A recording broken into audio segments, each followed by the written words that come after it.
let's talk about high notes because I hear a lot of complaints about people really struggling with hitting them.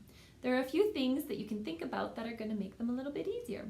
The first is modifying your vowel. Let's say you are trying to sing a really high note on an E vowel, like this.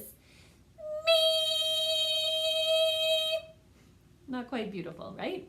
So what we're going to do are a couple of things. First, I want you to think about changing the vowel. We call it vowel modification.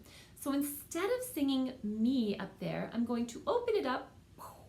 By opening it, I'm talking about lifting the soft palate, dropping the back of the tongue a little bit, and changing that vowel.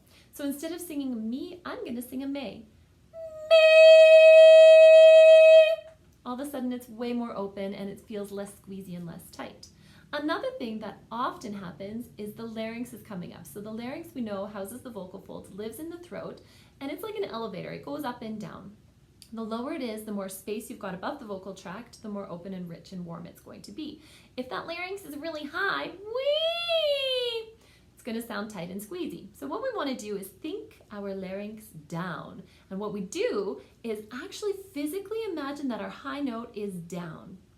So instead of thinking sometimes chins go up, larynx goes up, and then all of a sudden we've got that tightness. If we think me, I'm absolutely thinking down, and that's keeping that larynx down and making sure that everything inside my vocal tract is staying nice and open.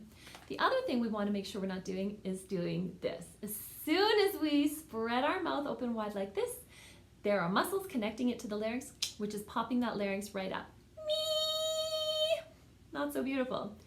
So what I'm doing is thinking down, keeping my lips more open, and changing that vowel so that it's an A instead of an E.